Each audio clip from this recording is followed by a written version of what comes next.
They followed every rule the HOA ever handed down. The house was painted the exact shade listed in the approved color guide.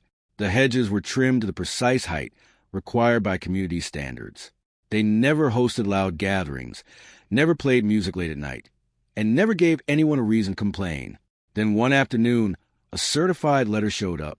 Inside was a legal document informing them that they had 30 days to vacate the home they had owned for more than a decade.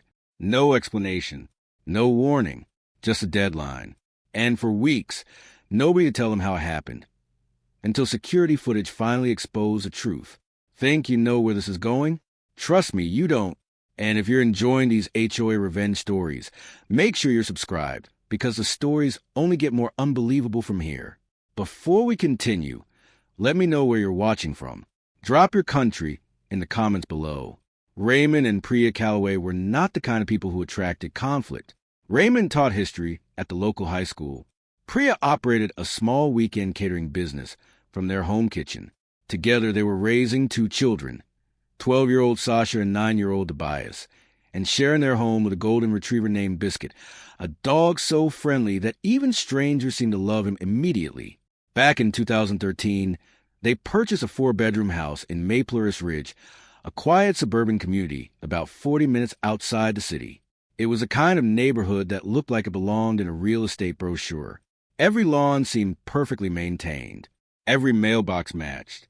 The streets were clean, the homes were beautiful, and everything appeared picture perfect. For a while, it actually was. The Maplehurst Ridge HOA had existed since the neighborhood was first developed. Most homeowners paid their annual dues, occasionally attended meetings, and otherwise never gave the association much thought. That changed when Dorinda Fitch became HOA president. Dorinda had lived in the community for 22 years. She knew every resident, every property, and every rule buried inside the HOA's 46-page handbook. More importantly, she enforced every single one of them. She spoke with sharp, authoritative tone, carried a clipboard nearly everywhere she went, and wore a smile that never seemed entirely genuine.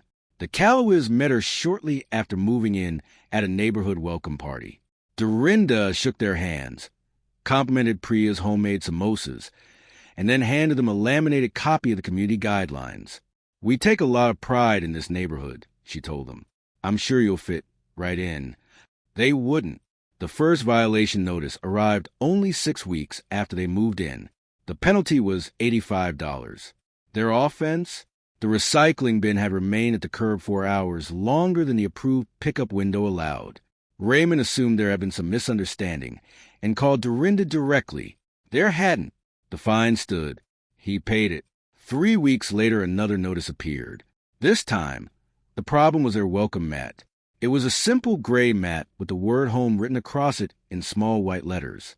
According to the HOA, it did not comply with Maplehurst Ridge's approved entrance aesthetic standards.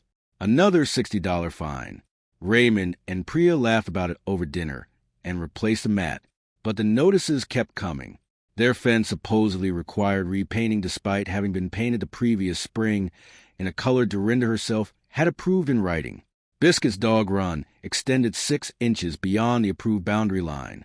A wind chime gifted to Priya by her mother was classified as a potential noise disturbance. Month after month, a new complaint arrived, a new citation, a new fine. By the end of 2 years, the Calloways had paid more than $4,000 to the HOA. Raymond began keeping copies of every notice in a growing folder. Priya began losing sleep, and they soon realized they weren't the only ones being targeted. Other homeowners were receiving violations too, but most preferred not to challenge the HOA. That's just how Dorinda is. One neighbor told Raymond with a shrug. Honestly, it's easier to just pay. Raymond never believed that was the right answer, but he was a history teacher, not an attorney. So he paid. Then the certified letter arrived. It was a Tuesday morning in March. Priya answered the door and signed for it, assuming it was a package delivery. It wasn't. Inside was a formal legal notice issued by an organization called the Maplehurst Ridge HOA Property Recovery Board. Neither Raymond nor Priya had ever heard of it before. As they read the document, their confusion quickly turned into shock. The letter claimed that because of repeated noncompliance violations and allegedly unpaid assessments, The HOA had placed a lien against their property. Unless the full balance of $31,400 was paid within 30 days, the lien would proceed to foreclosure action. $31,000. Raymond stared at the figure over and over. Then he slowly lowered himself onto the kitchen floor. It made no sense. They had never missed a payment. Not one. They had bank records, receipts, and documentation proving every fine they had ever paid. Yet the notice listed dozens of additional charges: administrative fees, compounded penalties, community remediation assessments, costs neither Raymond nor Priya had ever seen before, let alone agreed to. Priya spent the rest of the day making phone calls. First a bank, then a real estate attorney, then her sister, who immediately contacted an attorney of her own. The answers were all the same. If the lien was legitimate, it could absolutely be enforced, and challenging it would likely be expensive, complicated, and painfully slow. The Callows hired a local attorney named Brenda Ochterberg. Brenda had a reputation for being thorough, aggressive, and very difficult to intimidate. She immediately filed a formal challenge to the lien and demanded a complete paper trail from the HOA. The response came from the HOA's attorney, Clifton Morrell. Instead of answers, he sent more documents, more delays, more procedural obstacles, and more pressure. Then Dorinda Fitch appeared at their front door. What made it unsettling wasn't her visit. It was how pleasant she seemed. She smiled sympathetically and told them she was deeply sorry things had reached this point. She said she hoped they could make the transition easier for their children. Then she left.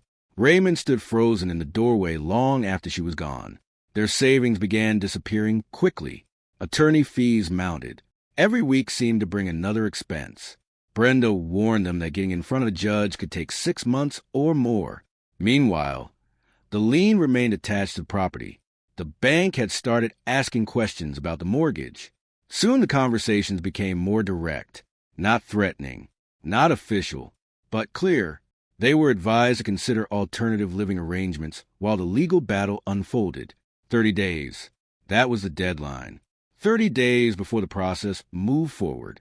Raymond and Priya began packing boxes, not because they believed they deserved any of this, not because they thought the HOA was right, but because they were exhausted, terrified, and running out of options. Then everything changed. One evening at exactly 7 o'clock, there was a knock on their back door. Standing there was Eunice Pemberton. In her hands was a USB drive.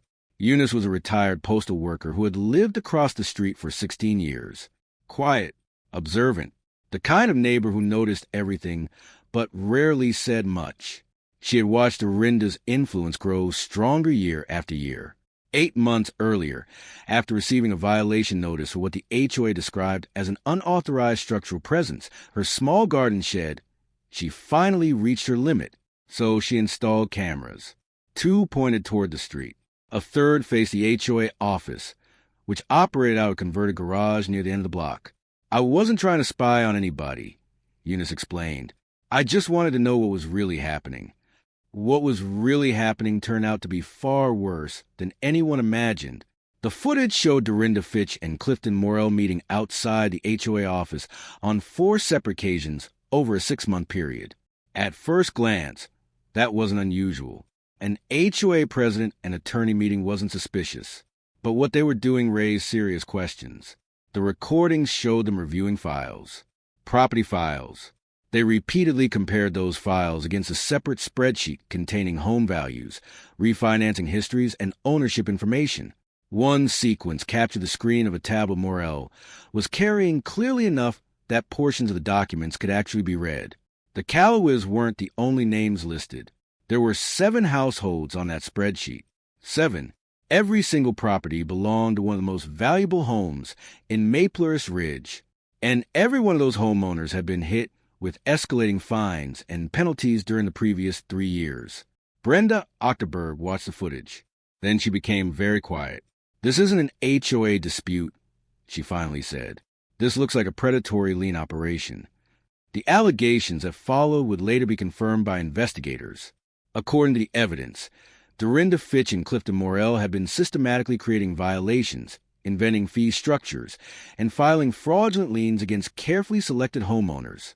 The objective was simple: force families into financial distress, push properties toward foreclosure, then acquire those homes below market value. Investigators later discovered that Morel maintained a hidden financial connection to a local property investment company. Once homes were obtained through foreclosure proceedings, they could be resold for enormous profits. The scheme had allegedly been running for nearly 3 years. Brenda acted immediately. That same week, she filed an emergency injunction. The footage was delivered to the county district attorney's office. A forensic accountant was brought in to examine the HOA's records. The results came quickly. Within 11 days, the lien against the Callaway home was suspended pending investigation. 6 weeks later, it was completely dissolved. Then came the arrests. Dorinda Fitch was taken into custody on a Friday afternoon. 2 days later, Clifton Morel surrendered to authorities. Both faced charges that included wire fraud, filing fraudulent property instruments, and conspiracy related to real estate fraud. News crews gathered outside the HOA office. Investigators carried out box after box of documents while cameras rolled. The story exploded, first locally, then regionally, then nationally. Of the 7 families identified in the scheme, 3 had already accepted settlements or left their homes entirely. Those cases were reopened. Attorneys general from neighboring counties launched investigations into businesses connected to Morel. As public outrage grew, the remaining residents of Maplehurst Ridge held a vote. The result was overwhelming. The HOA was formally dissolved.